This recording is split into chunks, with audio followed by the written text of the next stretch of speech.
আজকের গল্পটা একজন দায়িত্বশীল এবং আদর্শবাদী ছেলের গল্প, যে কিনা নিজের বাবার রেখে যাওয়া ঐতিহ্যকে বাঁচিয়ে রাখতে দৃঢ় প্রতিজ্ঞ। 90 দশকের এক ধূলিধূসর পুরনো আর ঋণগ্রস্ত ছাপাখানায় শুরু হয়েছিল এই যুবকের জীবনযাত্রা। ঐতিহ্য এবং আধুনিকতার দ্বন্দ্ব এবং বাবার আদর্শ ধরে রাখার অঙ্গীকার তাকে পৌঁছে দেয় এক রহস্যময় শায়ারের সান্নিধ্যে। একদিকে আর্থিক টানাপোড়েন আর অন্যদিকে বাবার ছাপাখানাকে বাঁচানোর তীব্র আকাঙ্ক্ষা তাকে টেনে নিয়ে যায় এক নতুন শহরে।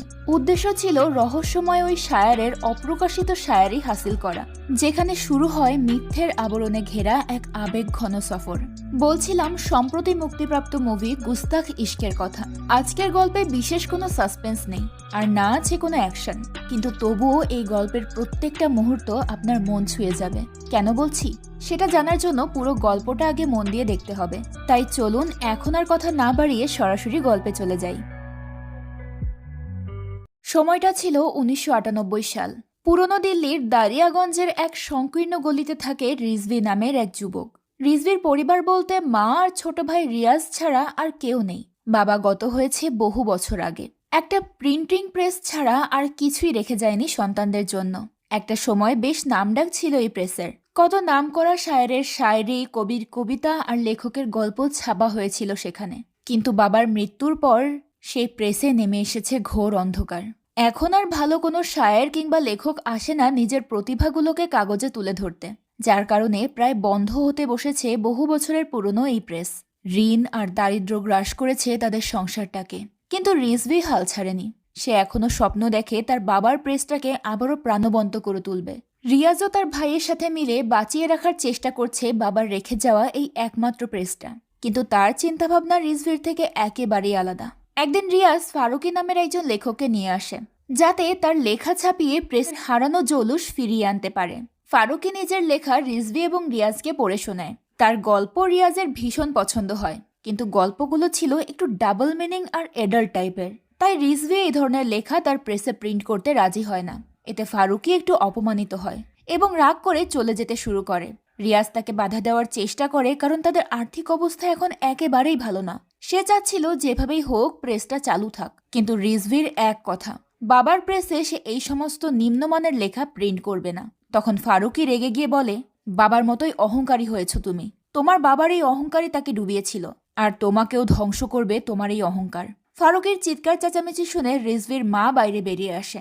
সে ফারুকের কাছে জানতে চায় কি হয়েছে। ফারুকি বলে, আপনার ছেলের ভাব দেখে তো মনে হয় সে আজিজের শায়রি ছাড়া আর কিছুই ছাপাবে না।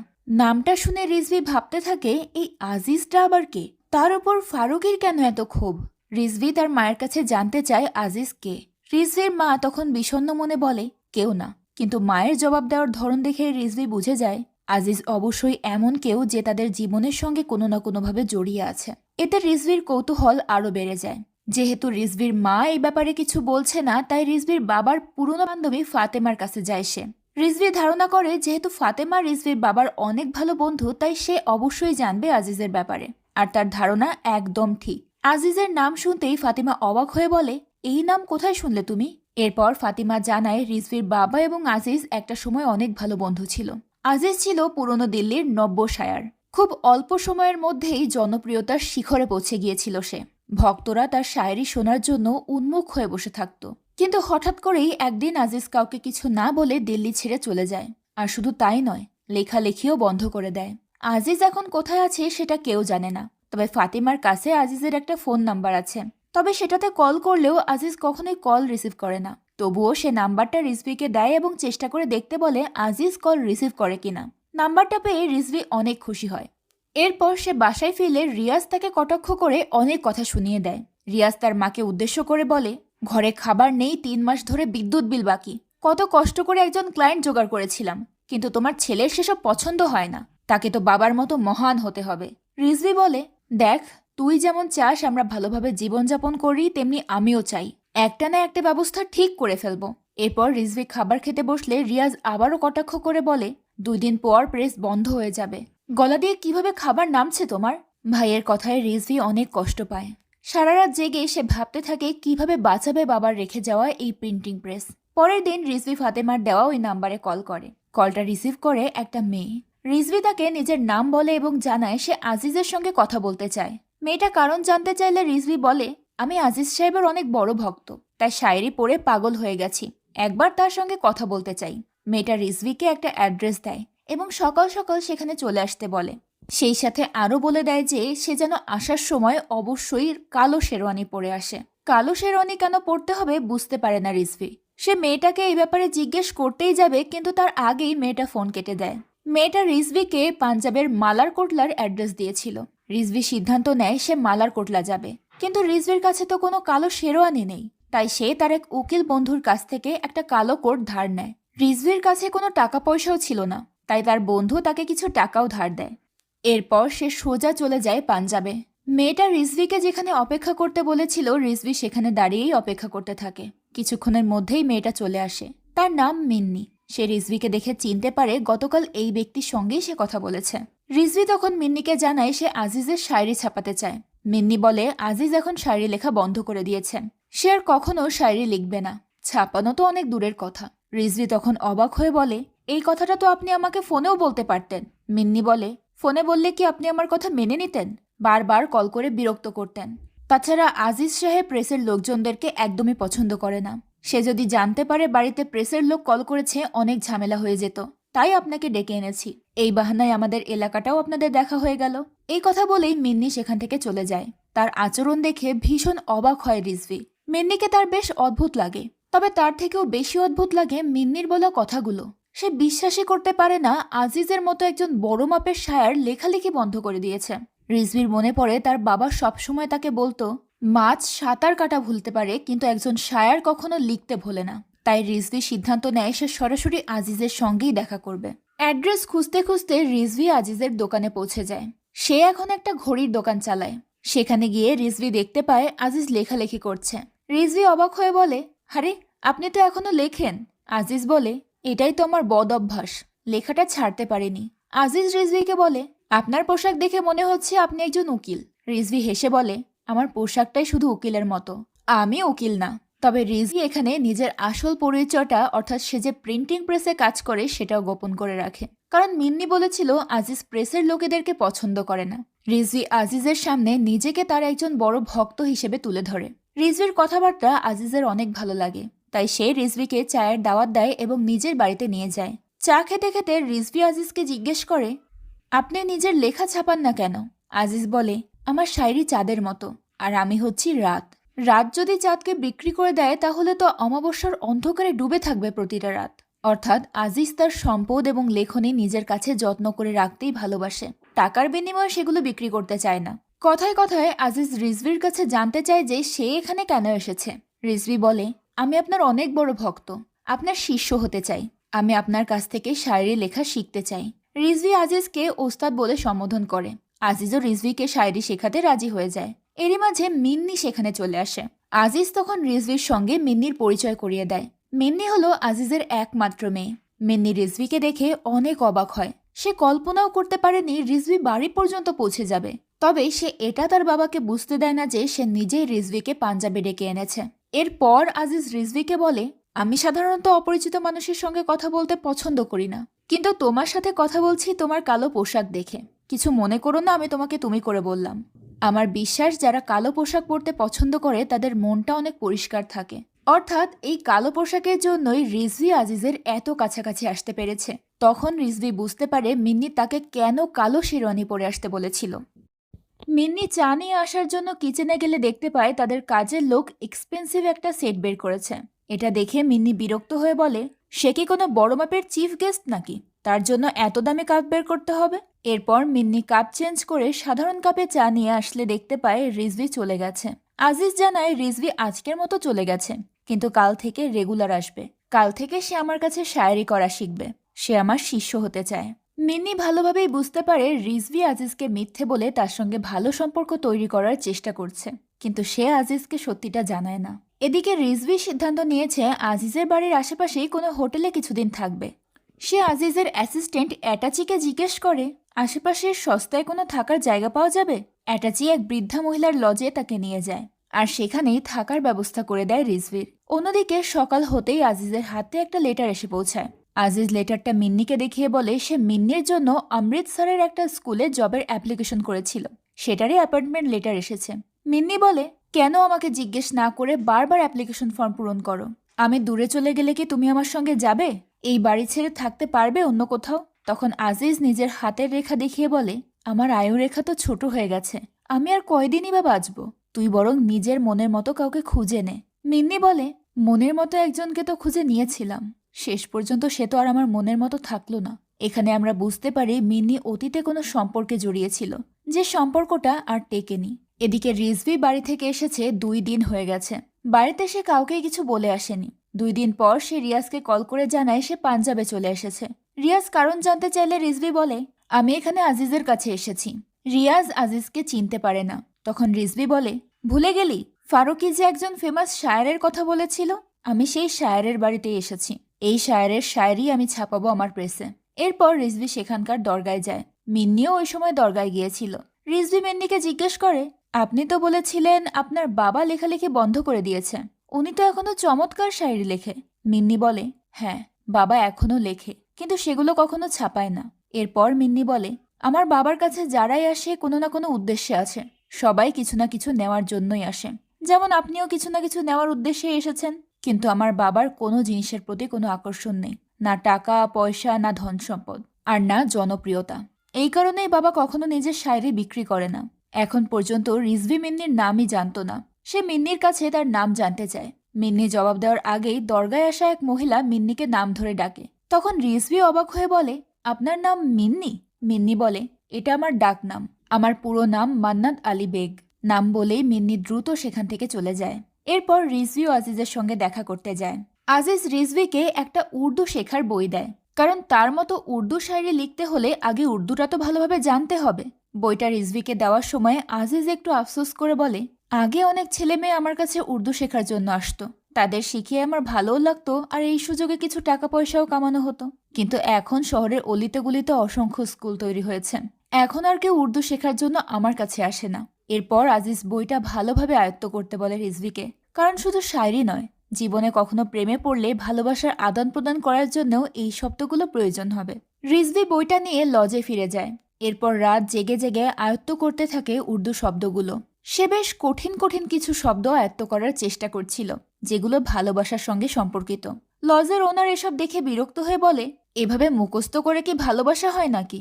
তোমরা আসলে ভালোবাসার অর্থই বোঝো না। খাঁটি ভালোবাসা ছিল আমাদের যুগে। এরপর বৃদ্ধা দেওয়ালে টানানো তার মৃত স্বামীর ছবি দেখিয়ে তাদের ভালোবাসার গল্প শোনায় রিজভিকে, আর তারপর তার স্বামীর একটা টুপি রিজভিকে গিফট করে। পরদিন রিজভি কালো কোট আর বৃদ্ধার দেওয়া টুপি মাথায় পরে আজিজের বাড়িতে পৌঁছে যায়। দরজায় নক করলে দরজা খুলে দেয় মিন্নি। রিজভির সেদিনকার গেট আপ ছিল একেবারে নবাবদের মতো, তাই মিন্নিকে দেখে তাকে ইমপ্রেস করার জন্য রিজভি একটু ভাব নিয়ে কথা বলার চেষ্টা করে। এসব দেখে মিন্নি হেসে ফেলে। এরপর সে জানায় আজিজ এখনো গোসল করছে। রিজভি সরাসরি আজিজের কাছেই চলে যায়। গোসল শেষে আজিজ রিজভিকে জিজ্ঞেস করে, কাল কোন কোন উর্দু শব্দ আয়ত্ত করেছ? রিজভি বলে, ভালোবাসার আদান প্রদান তো হয় মনের মাধ্যমে, শব্দ উর্দু নাকি হিন্দি তাতে কি এসে যায়? তখন আজিজ রিজভিকে উর্দু শব্দের মাধুর্য শেখায়। আজিজ বলে, তুমি যদি ইংরেজিতে কাউকে বলো তোমাকে দেখতে মার্ডারার লাগছে, কিংবা হিন্দিতে যদি বলো তোমাকে দেখতে খুনির মতো লাগছে, তাহলে মেয়েটা কিন্তু তোমার প্রতি খুশি হওয়ার বদলে উল্টো রেগে যাবে। তবে ওই একই কথা যদি তুমি উর্দুতে বলো যে তোমাকে দেখতে কাতিল লাগছে, সে তোমার ভালোবাসার জালে ফাঁসতে বাধ্য হবে। এভাবেই প্রতিনিয়ত আজিজ রিজভিকে উর্দু ভাষা আর উর্দু শায়েরি শেখাতে শুরু করে। আজিজ যেহেতু জানতো রিজভি তার ভক্ত এবং তার কাছে শিখতে এসেছে, তাই সে খুব সিরিয়াসলি একজন গুরু হিসেবে শিষ্যকে শিক্ষা দেয়। আর রিজভি অনবরত শেখার অভিনয় করতে থাকে। এভাবে অভিনয় করতে করতে একদিন রিজভি সত্যি সত্যি আজিজের লেখনীর প্রেমে পড়ে যায়। আজিজের শায়েরি রিজভিকে প্রবলভাবে আকর্ষণ করতে শুরু করে। তার সান্নিধ্যে খুব ভালো সময় কাটতে থাকে রিজভির। দেখতে দেখতে 1 মাস পার হয়ে যায়। অন্যদিকে রিয়াজ একদিন বাজারে গেলে দেখতে পায় তার বন্ধুরা একটা গল্পের বই পড়ছে। একটু অ্যাডাল্ট টাইপের গল্প হয়, সবাই খুব এনজয় করছিল। রিয়াজও তাদের সঙ্গে যোগ দেয় এবং গল্পটা শোনে। কিন্তু রিয়াজ যখন জানতে পারে ওই গল্পটা ফারুকি লিখেছে আর তার বই বাজারে অনেক চলছে, তখন রিয়াজের খুব রাগ হয়। তার আফসোস হয় যে ফারুকের এই বইটা যদি তাদের প্রেসে ছাপানো হতো। সেদিন যদি রিজভি তাকে বাধা না দিত, তাহলে এই বইটা তাদের প্রেসেই ছাপানো হতো, আর ভালো ব্যবসাও করত। রিয়াজ তৎক্ষণাৎ রিজভিকে কল করে ফারুকের বইয়ের ব্যাপারে জানায়। সে বলে, এখন বাজারে ফারুকের মতো লেখকের বইই চলে, আজিজের মতো ভালো মানের লেখকদের লেখা এখন আর কেউ পড়ে না। তখন রিজভি রিয়াজকে একটা শায়েরি শোনায়, যেটা কিনা সে আজিজের কাছ থেকে শিখেছে। শায়েরিটা শুনে রিয়াজ একেবারে ইমপ্রেস হয়ে যায়। সে বলে, এমন শায়েরি হলে তো অবশ্যই চলবে, কিন্তু তুই কি আজিজের কাছ থেকে শায়েরিটা আনতে পারবি, নাকি আজিজের নাম করে তুই ওখানে কোনো মেয়ের পেছনে ঘুরে ঘুরে দিন পার করছিস? তুই কি কাউকে ভালোবেসে ফেলেছিস নাকি আবার? রিজভি বলে, আমি শিকারী স্বভাবের পুরুষ, আমি এত সহজে কোনো মেয়ের প্রেমে পড়ব না। রিয়াজ ঠাট্টা করে বলে, আমি ভালোভাবেই জানি তুমি কেমন শিকারী। তুমি এমন এক শিকারী যে বারবার নিজেই শিকার হয়ে আসো। এরপর ফোনটা কেটে দিয়ে রিজভি আজিজের কাছে যায়। সে আজ নিজে থেকেই একটা শায়রি লিখেছে। শায়রিটা সে আজিজকে পড়ে শোনায়। আজিজ জানায় শায়রিটা খুব সুন্দর হয়েছে, কিন্তু চিন্তাধারায় একটু পরিবর্তন আনা উচিত। এরপর আজিজ রিজভির শায়রিটা কিছুটা কারেকশন করে দেয়। রিজভি খেয়াল করে কারেকশন করার পর শায়রিটা চমৎকার হয়েছে। সে আফসোস করে বলে, ইস, আমি যদি আপনার মতো শায়রি লিখতে পারতাম, আমার জীবনটাই বদলে যেত। আজিজ বলে, আমার মতো বা অন্য কারোর মতো করে লিখতে হবে কেন? তুমি নিজের মতো করে চেষ্টা করো, একদিন ঠিক সফল হবে। ওরা যখন কথা বলছিল তখনই মিন্নি চা নিয়ে আসে।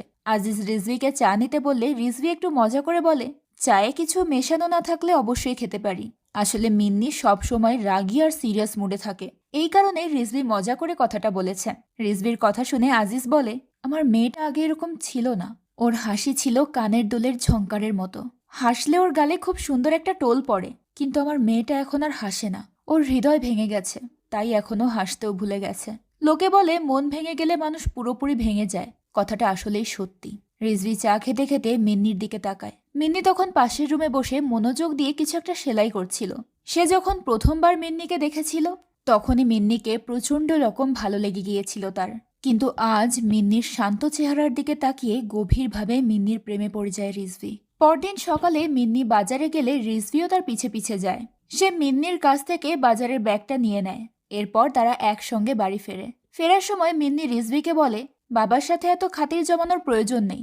বাবা যখন আপনার আসল রহস্যটা জানতে পারবে তখন কিন্তু অনেক কষ্ট পাবে। তখন রিজভি বলে, ঠিক আছে, আপনার বাবার সঙ্গে খাতির জমাবো না, তাহলে আপনার সাথে একটু জমাই। তার কথা শুনে মিন্নি রেগে গিয়ে রিজভিকে রিকশা থেকে নামিয়ে দেয়। এরপর বলে, আপনি এখানে আমার বাবার ভুয়া শিষ্য হয়ে এসেছেন, সেটাই হয়ে থাকুন, এর থেকে বেশি কিছু হওয়ার চেষ্টা করবেন না।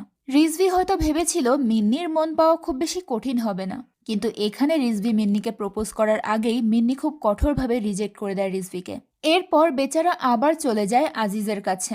রিজভি আরেকটা নতুন শায়রি লিখেছে, এটা মন ভাঙার শায়রি। রিজভি শায়রিটা শুনে আজিজ বলে, মন ভেঙে গেলেও কখনো আশা হারাবে না। রিজভি বলে, আপনার যদি কখনো মন ভাঙতো তাহলে মন ভাঙার অনুভূতি বুঝতেন। আজিজ হেসে বলে, মন আর আয়না, এই দুটো জিনিস তৈরি হয়েছেই ভাঙার জন্য। আমার মনও ভেঙেছিল, আর শুধু ভাঙেনি, ভেঙে টুকরো টুকরো হয়ে গিয়েছিল, কিন্তু আমি আবার সুপার গ্লু দিয়ে জোড়া লাগিয়ে নিয়েছি। এরপর আজিজ রিজভিকে জিজ্ঞেস করে, কাউকে ভালোবেসে ফেলেছ নাকি? রিজভি একটু লজ্জা পেয়ে মুচকি হাসে। আজিজ বলে, মেয়েটার ছবি দেখাও। রিজভি জানায় তার কাছে কোনো ছবি নেই। এখন ভালোবাসার মানুষটার ছবি না থাকাটা কেমন একটা দেখায় না? তাই পরদিন রিজভি মিন্নির ছবি তোলার মিশনে নেমে পড়ে। মিন্নি বাজারে গেলে রিজভি তাকে ফলো করে এবং দূর থেকে তার কিছু ছবি তুলে নেয়। ওই সময় রিজভি খেয়াল করে রাস্তায় একটা ছেলে মিন্নির সঙ্গে জোর করে কথা বলার চেষ্টা করছে। মিন্নি তাকে ইগনোর করার চেষ্টা করলেও ছেলেটা তার পিছু ছাড়ছিল না। এটা দেখে রিজভি অনেক রেগে যায় এবং ছেলেটার কাছে গিয়ে তাকে মারধর করতে শুরু করে। মিন্নি রিজভিকে বলে ছেলেটাকে ছেড়ে দিতে, কিন্তু রিজভি মিন্নির কোনো কথাই শোনে না। তখন মিন্নি চিৎকার করে বলে, ও আমার হাজব্যান্ড, ছেড়ে দাও ওকে। কথাটা শোনার সাথে সাথে রিজভি ছেলেটাকে ছেড়ে দেয়। সে জানতো কোনো কারণে মিন্নির মন ভেঙেছে, কিন্তু মিন্নি যে বিবাহিত এটা সে কল্পনাও করেনি। সে তৎক্ষণাৎ মিন্নি আর তার হাজব্যান্ড দুজনের কাছেই ক্ষমা চেয়ে নেয়। ওদিকে রিয়াজ অধীর আগ্রহে অপেক্ষা করছিল যে তার ভাই আজিজের শায়রি নিয়ে কখন আসবে আর তাদের প্রেসে কখন সেই বই পাবলিশ করা হবে। যেহেতু আজিজ একজন নামকরা শায়ার, তাই তাদের প্রেস এবার ফেমাস হয়েই যাবে। রিয়াজ একটা সেলুনে গিয়ে শেভ করার সময় সেলুন বয়কে এসব কথা জানায়। ওই সময় সেলুনে ফারুকিও ছিল। আজিজের কথা শুনেই ফারুকি ঠাট্টার হাসি হেসে বলে, আজিজের প্রতিভা তো সেই কবেই শেষ হয়ে গেছে, এত বছর পর নাকি সে শায়রি লিখবে আর তোমরা তার বই ছাপাবে, এর থেকে হাস্যকর আর কি হতে পারে? এসব কথা শুনে রিয়াজের মাথা খারাপ হয়ে যায়। সে দ্রুত সেলুন থেকে বের হয়ে রিজভির কাছে কল করে। রিজভি কল রিসিভ করতেই যাবে তখনই মিন্নি রিজভির লজে চলে আসে। মিন্নিকে দেখে রিজভির লজের ওনারকে ফিসফিস করে বলে, আপনি আমার ভাইকে বলে দিন আমি রুমে নেই। কিন্তু ফোনের অপর প্রান্ত থেকে রিজভির কথাগুলো শুনে ফেলে রিয়াজ। তার প্রচণ্ড রাগ হয়। ওদিকে রিজভি মিন্নির কাছে গিয়ে তার হাজবেন্ডের ব্যাপারে জানতে চায়। মিন্নি জানায় তার হাজবেন্ড ছিল, কিন্তু এখন ডিভোর্স হয়ে গেছে। তখন রিজভি বলে, তাহলে এভাবে আর কতদিন উদাস হয়ে কাটাবেন? আমাকেও একটা সুযোগ দিন আর নিজেকেও একটা সুযোগ দিন, হয়তো আমাদের জীবনটা বদলে যাবে। মিন্নি কোনো জবাব না দিয়ে বলে, আমার সাথে সূর্যোদয় দেখতে যাবেন? রিজভি আনন্দের সঙ্গে রাজি হয়। মিন্নির এই সূর্যোদয় দেখার প্রস্তাব রিজভির কাছে ভালোবাসার সূচনা মনে হয়। পরদিন ভোরবেলা রিজভি এবং মিন্নি চলে যায় সূর্যোদয় দেখতে। ওই দিনের পর থেকে দুজনই দুজনকে সুযোগ দেয় এবং একে অপরকে খুব ভালোবেসে ফেলে। সুযোগ পেলেই দুজন আজিজের চোখ ফাঁকি দিয়ে ঘুরতে বের হয়। এভাবে বেশ ভালোই কাটতে থাকে তাদের দিনগুলো। আজিজের কাছে শায়রি শেখাও বেশ ভালোই চলছিল। রিজভির প্রতি সন্তুষ্ট হয়ে আজিজ একদিন নিজের কলম গিফট করে রিজভিকে। এতে রিজভি অনেক খুশি হয়। এদিকে আজিজ খেয়াল করে তার মেয়ে আবারও হাসতে শুরু করেছে। মেয়ের হাসি মুখটা দেখে আজিজও অনেক খুশি হয়। এরপর একদিন হঠাৎ করে আজিজ সকালে ঘুম থেকে ওঠার পর খেয়াল করে সে চোখে দেখতে পারছে না। সে চিৎকার করে ডাকে মিন্নিকে। মিন্নি আজিজকে হসপিটালে নিয়ে যাওয়ার প্রস্তুতি নেয়। আর হসপিটালে যাওয়ার আগে সে রিজভিকে ফোন করে সবকিছু জানায় এবং তাকেও হসপিটালে যেতে বলে। রিজভি হসপিটালের উদ্দেশ্যে রওনাই হচ্ছিল, ঠিক সেই মুহূর্তে রিয়াজ সেখানে চলে আসে। সে এসে রিজভিকে জানায় তাদের মায়ের হার্ট অ্যাটাক হয়েছে। রিজভি তখন ভীষণ দ্বিধায় পড়ে যায়। সে কোথায় যাবে, আজিজের কাছে নাকি তার মায়ের কাছে? তবে সে খুব একটা না ভেবে এক মুহূর্ত অপেক্ষা না করে রিয়াজের সঙ্গে বাড়ি ফিরে আসে। কিন্তু মিন্নির কথা ভেবে ভীষণ খারাপ লাগছিল তার। বাড়ি যাওয়ার আগে সে মিন্নিকে একবার জানাতে চেয়েছিল, কিন্তু সেই সুযোগটাও তার হয়নি। এদিকে মিন্নিও মনে মনে রিজভির অপেক্ষা করছিল, কিন্তু অনেকটা সময় পার হয়ে যাওয়ার পরেও রিজভির কোনো হদিশ পাওয়া যায় না। রিজভি হন্তদন্ত হয়ে বাড়ি গিয়ে দেখে তার মা একেবারে সুস্থ আছে। আসলে রিয়াজ মিথ্যে কথা বলে রিজভিকে সেখান থেকে নিয়ে এসেছিল। সেটা বুঝতে পেরে রিজভি খুব রেগে যায়। তবে তার ভাই সেসবে পাত্তাই দেয় না। আজিজের কাছ থেকে শায়রি নেওয়ার নামে এতদিন ধরে সে বাইরে আছে, এটাই তার ভাই মানতে পারছিল না। রিজভি তখন তার ভাই আর তার মাকে বোঝানোর চেষ্টা করে যে সে আজিজকে ভুলিয়ে ভালিয়ে রাজি করানোর চেষ্টা করছিল। আজিজের দেওয়া কলমটাও সে তার মাকে দেখিয়ে বলে, উনি আমাকে আজকে কলম দিয়েছেন, কালকে শায়রিটাও হয়তো দিয়ে দিত, শুধু একটু সময়ের অপেক্ষা। কিন্তু তোমার ছেলে সেই সময়টা দিতে চাচ্ছে না। রিয়াজ তখন রেগে গিয়ে বলে, ওই 20 টাকার কলম দিয়ে তুই আমার মন ভোলানোর চেষ্টা করিস না। তুই শায়রি নিতে নয়, মেয়ে পটাতে গিয়েছিলি। এই কথা বলে সে রিজভির ব্যাগ থেকে মিন্নির ছবিটা বের করে তার মাকে দেখায়। এইসব নিয়ে রিয়াজ পুরো বাড়িতে হাঙ্গামা শুরু করে দেয়। রিজভিকে অনেক অপমান করে। রিজভি তার কাছ থেকে ছবিটা কেড়ে নিতে চাইলেও তার ভাই সেটা দেয় না। রিজভি তখন জেদ ধরে বসে যে সেদিন বিকেলেই সে আবার পাঞ্জাব রওনা হবে। তবে রিয়াজ এতে রাজি হয় না। সে বলে, তুই এখান থেকে কোথাও যেতে পারবি না। আমাদের মহল্লার মোবাইল দোকানদার আমাদের প্রেসটা গোডাউন হিসেবে ভাড়া নিতে চাচ্ছে। বেশ মোটা অঙ্কের ভাড়া দেবে, আর সাথে কমিশনও থাকবে। পরশুদিনই ডিল করতে আসবে, তাই ওই দিন তুই তোর মুখটা বন্ধ রাখবি। আমি যা করব চুপচাপ শুধু দেখবি। রিজভি তার কথা মানতে চাইলে রিয়াজ বলে, ঠিক আছে, তুই আবার পাঞ্জাব যাবি তো? এবার আমিও যাব তোর সাথে। গিয়ে আজিজ আর তার মেয়েকে তোর সমস্ত সত্যিটা বলে দেব যে তুই এখানে আজিজের শায়রি চুরি করতে গিয়েছিস, শিষ্য হতে নয়। তখন দেখব তারা তোকে ওয়েলকাম করে নাকি তোর ঘাড় ধাক্কা দিয়ে তাড়িয়ে দেয়। কথাটা শুনে রিজভি একেবারে চুপ হয়ে যায়। ততদিনে আজিজের চোখের অপারেশন করানো হয়। সৌভাগ্যবশত সে আবারও দেখতে শুরু করে। বাবা খুশি হতে মিন্নি বেশ খুশি ছিল, কিন্তু তার মনের ভেতর কোথাও না কোথাও রিজভির জন্য শূন্যতা কাজ করছিল। তবে সেটা সে তার বাবাকে বুঝতে দেয় না। এরই মাঝে একদিন রিজভি মিন্নিকে ফোন করে। মিন্নি কলটা রিসিভ করে হ্যালো হ্যালো করতে থাকে, কিন্তু রিজভি কোনো কথাই বলে না। আসলে কিছু বলার মতো ভাষা তার ছিল না। সে চুপচাপ কলটা কেটে দেয়, কিন্তু মনে মনে অপেক্ষার প্রহর গুনতে থাকে। রিজভি আর মিন্নি কেউই একজন আরেকজনকে ভুলে থাকতে পারছিল না। আর সেই সাথে আজিজ তো ছিলই। মেয়ের মন খারাপ দেখে আজিজ মিন্নির মনের কথাটা বুঝতে পারে। সে মিন্নিকে বলে, ছেলেটা খারাপ না। এরপর সে অ্যাটাচির কাছে জানতে চায় যে রিজভির কোনো খোঁজ পাওয়া গেল কিনা। অ্যাটাচি বলে, এখনো কোনো খোঁজ পাওয়া যায়নি। সেটা শুনে মিন্নি বলে, জানো বাবা, এই পৃথিবীতে সব থেকে বাজে কাজ কোনটা? সব থেকে বাজে কাজ হলো এমন একজন মানুষের চিন্তা ভাবনা করা যাদের তোমাকে নিয়ে কোনো চিন্তা নেই। কথাটা শুনে আজিজের মনটাও খারাপ হয়ে যায়। কিন্তু তারা তো আর জানতো না রিজভিও তাদের চিন্তায় নির্ঘুম রাত কাটাচ্ছিল। এরই মাঝে সেই দোকানদার লোকটা এসে গোডাউনের জন্য অ্যাডভান্স করে যায় আর 15 দিনের মধ্যে প্রেসটা খালি করতে বলে। রিয়াজের কথা মতো রিজভি চুপচাপ সেই সব কিছু দেখতে থাকে, কিচ্ছু বলে না। এরপর রিজভি আবার গিয়ে মিন্নিকে ফোন করে, কিন্তু এবারও কোনো কথা বলে না। এরই মাঝে রিয়াজ সেটা দেখে বিরক্ত হয়ে বলে, তুই শোধরাবি না, তাই না? পাঞ্জাব থেকে তো চলে এসেছিস, এবার তো অন্তত লম্পটগিরি বন্ধ কর। আর শোন শালা, কিছুদিনের মধ্যেই আমি প্রেস হ্যান্ডওভার করে দেব। তুই শুধু তোর মুখটা এভাবেই বন্ধ রাখবি। ছোট ভাইয়ের মুখে এসব কথা শুনে রিজভির ভীষণ খারাপ লাগে। সে বলে, প্রথমে ভাইজান থেকে ভাই, তারপর আপনি থেকে তুমি, তুমি থেকে তুই, আর এখন সরাসরি শালা বলছো। বড় ভাইয়ের খুব ভালো সম্মান করতে শিখেছ। সেটা শুনে রিয়াজের মুখটা একটু চুপসে যায়, তবে তার খুব একটা আফসোস হচ্ছিল বলে মনে হয় না। রিজভি বলে, আমি ছোটবেলা থেকে তোমাকে কোলে পিঠে বড় করেছি। আমার যতই কষ্ট হোক আমি তোমার মুখে হাসি ফোটানোর চেষ্টা করেছি, আর তুমি সুযোগ পেলেই এখন আমাকে অপমান করো। যদিও এই কথায় অন্তত রিয়াজের নিজের ভুলটা বোঝা উচিত ছিল, কিন্তু তেমনটা হয় না। রিজভি যখন তাকে বোঝানোর চেষ্টা করে যে এই প্রেসটা তাদের বাবার স্মৃতি, এটা শেষ হয়ে গেলে বাবার শেষ স্মৃতিটুকুও শেষ হয়ে যাবে, তখন রিয়াজ উল্টো রেগে গিয়ে বলে, যে মরে গেছে তার স্মৃতি আঁকড়ে ধরে বেঁচে থাকায় কোনো লাভ নেই। তোর যদি এতই স্মৃতি নিয়ে বাঁচতে মন চায় তুই বাঁচ, কিন্তু আমার কাজে বাধা দিবি না। ভাইয়ের কথা শুনে রিজভির মনটা ভেঙে যায়, কিন্তু তার কিছুই করার ছিল না। তার শেষ ভরসা ছিল আজিজের শায়েরি, কিন্তু সেটাও সে পাবে বলে এখন আর কোনো আশা নেই। ছেলেকে এমন মনমরা থাকতে দেখে রিজভির মা এসে তাকে বলে, তুমি একদম তোমার বাবার মতো। তোমার বাবাও আজিজের শায়েরি ছাপানোর জন্য জেদ করে বসেছিল, আর সেই জেদেই তাকে পৃথিবী ছাড়তে হলো। কথাটা শুনে রিজভি বেশ অবাক হয়। তখন তার মা তাকে অতীতের গল্পগুলো শোনাতে শুরু করে।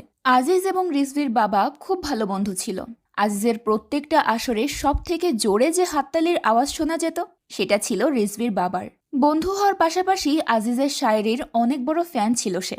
বন্ধুর জন্য কলিজা কেটে দিতেও রাজি ছিল। তবে আজিজের একটা বিষয় তার খুব একটা ভালো লাগতো না, সেটা হলো তার খামখেয়ালিপনা। অমৃতা নামের মেয়েটাকে সে অনেক বেশি ভালোবাসত, এমনকি অমৃতা তার বাচ্চার মাও হতে যাচ্ছিল। কিন্তু এত কিছুর পরেও সে অমৃতাকে বিয়ে করতে রাজি ছিল না। তার ধারণা বিয়ে একটা বন্ধন মাত্র, যেটা মানুষের পায়ে শিকল পরিয়ে দেয়, আর শায়েররা তো হয় মুক্ত পাখির মতো, তাই বিয়েটা তাদের ঠিক জমে না। ওই সময়টাতে অনেক মানুষ আজিজের শায়েরির ফ্যান ছিল, আর তার মধ্যে বেশিরভাগ ছিল মেয়ে ভক্ত। তারা আজিজের সান্নিধ্য পাওয়ার জন্য সবকিছু করতে প্রস্তুত ছিল। আর ওই যে বললাম না, আজিজ বেশ খামখেয়ালি, তাই সেও এই বিষয়গুলোতে বেশ মজা পেত। কিন্তু তার জানা ছিল না যে এই মজা একদিন তার জন্য সাজায় পরিণত হবে। একদিন সকালে হঠাৎ সে খবর পায় যে অমৃতা হসপিটালের বেডে মৃত্যুর সঙ্গে পাঞ্জা লড়ছে। আজিজের সন্তানকে জন্ম দিতে গিয়ে শেষ নিঃশ্বাস ত্যাগ করে অমৃতা। সেই সময় আর্থিক, মানসিক সব দিক থেকে রিজভির বাবা নিজের সর্বস্ব দিয়ে তার বন্ধুর পাশে দাঁড়ায়। কিন্তু একদিন হঠাৎ তার সেই বন্ধু কাউকে কিছু না জানিয়ে কোথাও উধাও হয়ে যায়। রিজভির বাবা তাকে অনেক খোঁজার চেষ্টা করেছে, তার সঙ্গে যোগাযোগ করার চেষ্টা করেছে, কিন্তু কোনো লাভ হয়নি। দিনের পর দিন সে শুধু একটা অপেক্ষাই করত যে আজিজ একদিন ঠিক ফিরে আসবে। বন্ধুর অপেক্ষায় সে এতটাই ভেঙে পড়েছিল যে সে গুরুতরভাবে অসুস্থ হয়ে পড়ে, এবং একদিন এই জীবন আর বন্ধুত্বের মায়া ত্যাগ করে সে পাড়ি জমায় পরপারে। রিজভি আর রিয়াজ ওই সময় অনেক ছোট ছিল। ওই ঘটনার পর থেকে রিজভির মায়ের মনে প্রচণ্ড ঘৃণা জন্ম নেয়, আর সে আজিজকে তাদের জীবন থেকে মুছে ফেলে। রিজভির বাবার শেষ ইচ্ছে ছিল তার বন্ধুর শায়েরিগুলো নিয়ে একটা বই ছাপানো, কিন্তু সেই ইচ্ছেটা আর পূরণ হয়নি। সেটা শুনে রিজভি বলে, বাবার ইচ্ছে আমি পূরণ করব, ওস্তাদের বই অবশ্যই ছাপা হবে। আর সেই লক্ষ্যকে সামনে রেখেই সে আবারও পাঞ্জাবের উদ্দেশ্যে রওনা হয়। এতদিন পর তাকে দেখে আজিজ ভীষণ খুশি হয়।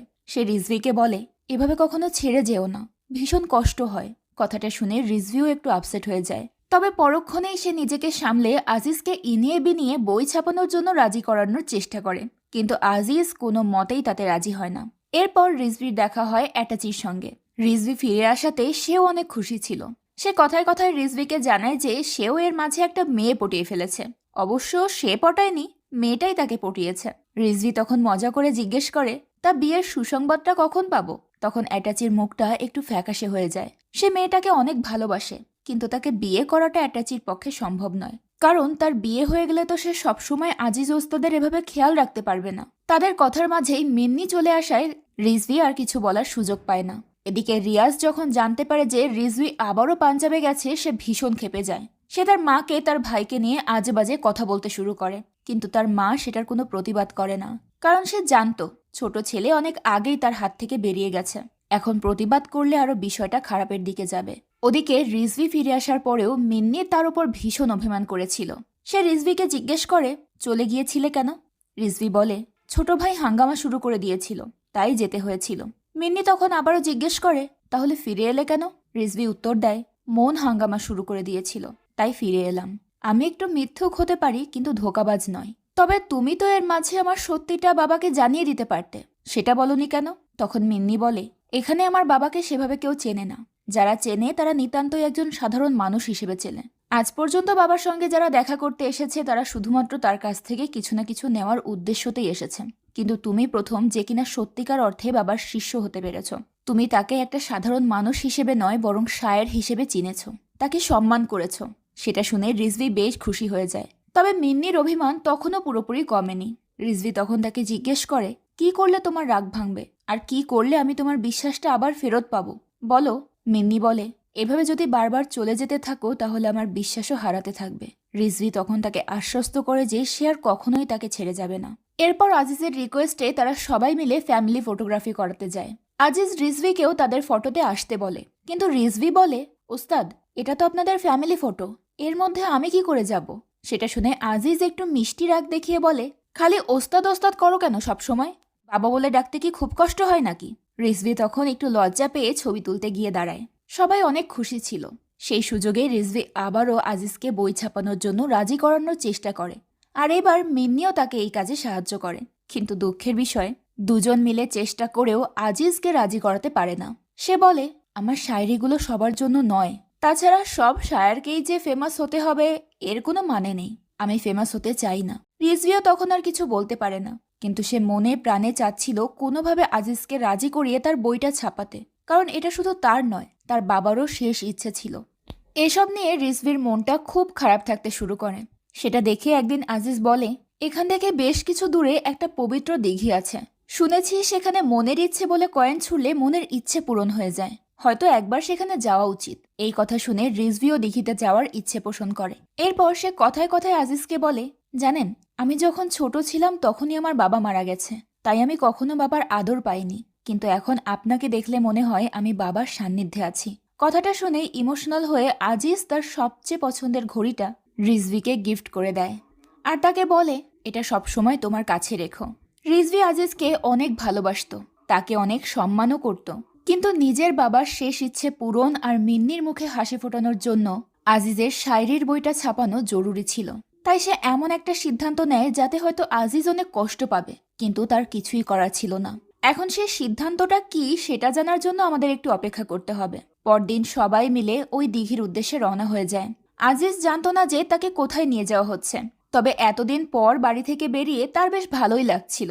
মিন্নি, রিজভি, অ্যাটাচির সঙ্গে হাসি মজা করতে করতে তারা পৌঁছে যায় সেই দিঘির পাড়ে। এরপর রিজভি তার হাতে একটা কয়েন দিয়ে বলে, আমি জানি আপনার মনে অনেক কষ্ট, আর সেই কষ্টগুলোই আপনাকে প্রতিনিয়ত কুড়ে কুড়ে খাচ্ছে, তাই আজ এই দিঘিতে কয়েন ছুঁড়ে নিজের কষ্ট লাঘব করার ইচ্ছেটা পূরণ করুন। তার কথা শুনে আজিজ রেগে গিয়ে বলে, আমি কি তোমাকে কখনো বলেছি আমি আমার কষ্ট থেকে মুক্তি পেতে চাই? কিছু কষ্ট থেকে কখনোই মুক্তি পেতে হয় না, মুক্তি পাওয়া যায় না। রিজভি তখন বলে, আপনি তো বললেন এখানে আসতে চাচ্ছেন। সেটা শুনে আজিজ বলে, আমি বলেছি এখানে একবার আসা উচিত, কিন্তু আসবো সেটা তো আর বলিনি। আমার কষ্টগুলো একান্তই আমার নিজের, আমি সেটা কোনোভাবেই শেষ হতে দেব না। এই কথা শুনে রিজভি রেগে গিয়ে বলে, আপনার কষ্টের কারণে যে অন্য মানুষগুলো কষ্ট পাচ্ছে সেদিকে আপনার কোনো খেয়ালই থাকে না। আপনার মেয়ে মনমরা হয়ে আছে, অ্যাটাচি শুধুমাত্র আপনার খুশির কথা ভেবে, আপনার দুঃখের সময় আপনাকে সাহায্য করার কথা ভেবে নিজের ভালোবাসার মানুষটাকে গুরুত্ব দিচ্ছে না। আপনি নেহায়েতই একটা স্বার্থপর মানুষ যে শুধুমাত্র নিজের কথা ভাবে, নিজের আপন মানুষগুলোর কথা ভাবে না। মিন্নি তাকে এসব কথা বলতে নিষেধ করে, কিন্তু রিজভি থামে না। সে ইচ্ছে মতো আজিজকে কথা শুনিয়ে সেখান থেকে চলে যায়। সন্ধ্যায় তারা পাঞ্জাবের উদ্দেশ্যে রওনা হতে গিয়ে শোনে বাসটা আধা ঘন্টা দেরিতে আসবে, তাই তারা সেখানে বসে অপেক্ষা করতে থাকে। আর তখনই রিজভি সেই কাজটা করে যেটার কথা সে আগেই ভেবে রেখেছিল। সে অ্যাটাচিকে বুঝিয়ে শুনিয়ে একরকম জোর করেই আজিজের কাছে পাঠায়। আজিজ আর মিন্নি তখন মন খারাপ করে চুপচাপ বসেছিল। এরই মাঝে অ্যাটাচি গিয়ে আজিজকে প্রথমে জড়িয়ে ধরে, আর তারপর তাকে আরও কিছু অভিমানের কথা শুনিয়ে নিজের জিনিসপত্র নিয়ে সেখান থেকে চলে যায়। আর যাওয়ার সময় বলে যায়, রিজভি তোমাদেরকে অনেক ভালোবাসে, তোমাদের উচিত ছিল তার কথাটা একটু হলেও গুরুত্ব দেওয়া, কিন্তু তোমরা সেটা করলে না। এই বলে অ্যাটাচি সেখান থেকে বেরিয়ে আজিজের শায়রির বইটা রিজভিকে দিয়ে দেয়। আসলে রিজভি তাকে ওই বইটা চুরি করতেই পাঠিয়েছিল, যাতে সে ওই বইটা নিয়ে ছাপাতে পারে। তার বিশ্বাস ছিল একবার বইটা ছাপানো হলে আজিজ যখন সবার কাছ থেকে সুনাম কুড়াবে তখন তার সব রাগ দূর হয়ে যাবে। তবে অ্যাটাচি বইটা রিজভিকে দিয়ে সেখান থেকে চলে যেতে শুরু করে। রিজভি এর কারণ জিজ্ঞেস করলে অ্যাটাচি বলে, ওই লোকটা আমাকে কোলে পিঠে করে বড় করেছে, আজ আমি তাকেই ধোকা দিয়েছি, এরপর আর আমি ওস্তাদের সামনে দাঁড়ানোর সাহস পাবো না। এই কথা বলে অ্যাটাচি আজীবনের জন্য সেখান থেকে চলে যায়। এদিকে প্রথমে রিজভি আর তারপর অ্যাটাচির কথাগুলো শুনে আজিজও খুব কষ্ট পেয়েছিল। সে মিন্নিকে বলে, এই বইটা না ছাপানোর পেছনে আমার একটা বড় কারণ আছে। আমি আমার জীবনে অনেক ভুল করেছি। তোমার মা অমৃতাকে আমি অনেক ভালোবাসতাম। সেও আমাকে নিজের জীবন থেকে বেশি ভালোবাসতো। আর সেই কারণেই বিয়ের আগে হওয়া সন্তানটাকেও হাসি মুখে মেনে নিয়েছিল। কিন্তু আমি তার সেই ভালোবাসার সম্মান রাখতে পারিনি। জনপ্রিয়তা যখন আমার সামনে এসে হাতছানি দিচ্ছিল, তখন আমি তোমার মাকে ভুলে নিজের খামখেয়ালিতে ডুব দিয়েছিলাম। সমাজের কোনো নিয়ম না মেনে তোমার মায়ের মনে কষ্ট দিয়ে আমি নিজেরই একটা জগৎ বানিয়ে নিয়েছিলাম। কিন্তু একদিন অমৃতা আমার সেই সত্যিটা জেনে যায়। আমি ভেবেছিলাম সে হয়তো একটু রাগ করবে, কিন্তু আমি তার রাগ ভাঙিয়ে নিতে পারবো। তবে কখনো বুঝতেও পারিনি আমার প্রতি রাগ করে সে আজীবনের জন্য আমাকে ছেড়ে চলে যাবে। আসলে ওই দিন অমৃতা আজিজকে একটা মেয়ের সঙ্গে দেখে ফেলেছিল। এত বড় ধোঁকা সে সহ্য করতে পারেনি, তাই সে নিজের হাত কেটে সুইসাইড করার চেষ্টা করে। সৌভাগ্যবশত তাকে সঠিক সময়ে হসপিটালে নিয়ে যাওয়া হয় ঠিকই, তবে বাচ্চা প্রসব আর অতিরিক্ত রক্তক্ষরণের কারণে বেচারি আজিজের চোখের সামনেই শেষ নিঃশ্বাস ত্যাগ করে। এই বিষয়টা আজিজ আজ পর্যন্ত ভুলতে পারেনি। তার শায়েরিগুলো শুধুমাত্র অমৃতার কাছে ক্ষমা চাওয়ার জন্যই সে লিখেছিল। এখন নিজের ভুলের মাসুলগুলো সে কিভাবে বাজারে বিক্রি করবে, এটা তার পক্ষে সম্ভব নয়। আর এই কারণেই সে শায়েরিগুলো আজ পর্যন্ত ছাপাতে রাজি হয়নি। কথাগুলো শুনে মিন্নিও খুব ইমোশনাল হয়ে পড়ে। আর ঘটনাক্রমে রিজভিও এই কথাগুলো আড়াল থেকে শুনে ফেলে। সে বুঝতে পারে শায়েরিগুলো নিজের স্বার্থে ছাপানো মোটেও উচিত হবে না। তাই সে ওই ফাইলটা সেখানে রেখে কাউকে কিছু না জানিয়ে বাড়ির উদ্দেশ্যে রওনা হয়। মিন্নি ফাইলটা পড়ে থাকতে দেখে সবকিছু বুঝে যায়। সাথে এটাও বুঝে যায় যে রিজভি আবারও তাদেরকে ছেড়ে চলে গেছে। সে গিয়ে তার বাবাকে বিষয়টা জানায়। আজিজও সেটা শুনে বেশ কষ্ট পায়। এদিকে রিজভি রাস্তা পার হতে গিয়ে হঠাৎ এক ভয়ঙ্কর অ্যাক্সিডেন্ট হয়ে যায় তার। কেউ ছিল না তাকে সাহায্য করার মতো। এরই মাঝে হঠাৎ এক বয়স্ক লোক তাকে অজ্ঞান অবস্থায় পড়ে থাকতে দেখে ধরে নিয়ে যায় মাজারে। তারপর সবাই মিলে রিজভিকে সেবা শুশ্রূষা করে একটু একটু করে সুস্থ করে তোলে। রিজভির পা ভেঙে গিয়েছিল, যে কারণে সে চাইলেও কোথাও যেতে পারছিল না। ওদিকে রিয়াজও ততদিনে তার প্রেস বিক্রির সমস্ত ব্যবস্থা করে ফেলেছিল। এরপর রিজভি কিছুটা সুস্থ হলে সে আবারও আজিজের বাড়িতে যায়, কিন্তু সেখানে গিয়ে দেখে আজিজের রুমটা খালি করা হচ্ছে। আর মিন্নি মন খারাপ করে একপাশে দাঁড়িয়ে আছে। রিজভি তাকে জিজ্ঞেস করে, ওস্তাদ কোথায়? তাকে দেখতে পাচ্ছি না। মিন্নি বলে, অনেক দেরি হয়ে গেছে। আসলে রিজভির কথাগুলো শুনে আজিজও নিজের ভুল বুঝতে পেরেছিল যে সে এতদিন নিজের কষ্টটাকে প্রাধান্য দিতে গিয়ে নিজের আপন মানুষগুলোকেই কষ্ট দিয়েছে। সে প্রতিনিয়ত রিজভির ফিরে আসার অপেক্ষা করত, কিন্তু তারা তো আর জানতো না রিজভির কি অবস্থা ছিল। অপেক্ষার প্রহর গুনতে গুনতে সে অনেক অসুস্থ হয়ে পড়ে, ঠিক রিজভির বাবার মতো। আর একটা সময় আজিজও তার শেষ নিঃশ্বাস ত্যাগ করে। মিন্নিকে সামলানোর মতো তখন কেউই ছিল না। বেচারি অনেক ভেঙে পড়েছিল। আর তাই আবারও রিজভির প্রতি এক আকাশ সমান অভিমান জমেছিল তার। সে রিজভিকে তার বাবার শায়রিটা এনে দিয়ে বলে, এটা মৃত্যুর আগে বাবা তোমাকে দিতে বলেছিল। কংগ্রেচুলেশন, তুমি যে উদ্দেশ্যে এখানে এসেছিলে সেটা সফল হয়েছে। রিজভির তখন কিছু বলার ভাষা ছিল না। সে চুপচাপ শায়রির বইগুলো নিয়ে সেখান থেকে চলে যায়। বইগুলোর মধ্যে একটা ক্যাসেটও ছিল। সেই ক্যাসেটে আজিজ তার মনের গোপন কথাগুলো বলে দিয়েছিল। সে বলেছিল, আমি তোমাকে আমার জীবনের ইমোশনগুলো দিয়ে যাচ্ছি। তুমি এটা দিয়ে যা ইচ্ছে করতে পারো, আমার তাতে কোনো আপত্তি নেই। তবে আমার লাভের অংশটা কিন্তু আমি ছাড়বো না। এই বই ছাপিয়ে তুমি যে টাকা পাবে তার 30% আমাকে অথবা আমার মেয়েকে দিয়ে যাবে। তোমার বাবাও আমার শায়রির বই ছাপার জন্য অনেক চেষ্টা করেছে। কথাটা শুনে রিজভি একটু অবাক হয়ে যায়। তখন এই ক্যাসেটের মাধ্যমে আজিজ বলে, অবাক হয়েও না, আমি প্রথম দিন তোমার নাম শুনেই তোমাকে চিনে ফেলেছিলাম। তোমার বাবার সাথেও আমি অনেক অন্যায় করেছি। ও আমার সব থেকে ভালো বন্ধু ছিল, কিন্তু আমি তাকেও ছেড়ে চলে এসেছি। তাই তোমার আর তোমার বাবার সাথে করা ভুলের মাসুল দেওয়ার জন্যই আমি তোমাকে শায়রিগুলো দিয়ে গেলাম। রিজভি কথাগুলো শুনে খুব ইমোশনাল হয়ে যায়। সে চাইলেই বইটা ছাপাতে পারত, কিন্তু সেটা সে করে না। সে আজিজের কবরে গিয়ে তাকে সম্মান জানিয়ে শায়রি লেখার পাতাগুলো হাওয়ায় উড়িয়ে দেয়। কারণ এগুলো শুধুমাত্র শায়রি ছিল না, একজন মানুষের মন থেকে বেরোনো ইমোশন ছিল। আর কারো ইমোশন বাজারে বিক্রি করা হয় না। এরপর রিজভি পাঞ্জাব ছেড়ে আজীবনের জন্য চলে যায়। মিন্নিও তাদের বাড়ি ছেড়ে অন্য কোথাও শিফট হয়। দেখতে দেখতে 3 বছর পার হয়ে যায়। রিজভি এখন স্টেশনে একটা ছোট্ট বইয়ের দোকান দিয়েছে। সেখানে সে নিজের শায়রি দিয়ে সবার মনোরঞ্জন করে। এরই মাঝে একদিন হঠাৎ সে ট্রেনে মিন্নিকে যেতে দেখে। তাকে দেখা মাত্রই রিজভি ছুটে গিয়ে চলন্ত ট্রেনে উঠে মিন্নিকে বলে, আমি এতক্ষণ ধরে ট্রেনের পিছনে দৌড়াচ্ছি, তুমি চেনটা তো অন্তত টানতে পারতে। মিন্নি জিজ্ঞেস করে, কতক্ষণ দৌড়াচ্ছ? রিজভি উত্তর দেয়, 3 বছর ধরে। মিন্নি তখন তাকে বলে, আমি এই রাস্তা দিয়ে প্রথম যাচ্ছি না, প্রায়ই আমি তোমাকে দেখতে পাই। সেটা শুনে রিজভি অবাক হয়ে বলে, তাহলে এতদিন আমার সঙ্গে কথা বলনি কেন? আমাকে ডাকতে তো পারতে। মিন্নি বলে, ছেড়ে তো তুমি গিয়েছিলে, তাই ফেরার সিদ্ধান্তটাও তোমারই নেওয়া উচিত। এই কারণেই ডাকিনি। এই কথা বলে সে ইমোশনাল হয়ে রিজভিকে জড়িয়ে ধরে। আর এই সুন্দর মুহূর্তটার মধ্য দিয়ে গল্পটা শেষ হয়ে যায়। আজিজের মতো ভুল কিন্তু আমরাও নিজেদের জীবনে অনেকবার করে থাকি। আমরা পৃথিবীর অন্য সব কিছুকে গুরুত্ব দিতে গিয়ে কখন যে নিজের ভালোবাসার মানুষটাকে অবহেলা করে ফেলি সেটা বুঝতেও পারি না। এরপর যখন সে আমাদের জীবন থেকে হারিয়ে যায় তখন আমরা তার শূন্যতা অনুভব করতে পারি। আজকের গল্পটা আমার মন ছুঁয়ে গেছে। আপনাদের কাছে কেমন লাগলো সেটা অবশ্যই কমেন্ট করে জানাবেন। আজকের মতো বিদায় নিচ্ছি। দেখা হবে পরের ভিডিওতে। আল্লাহ হাফেজ।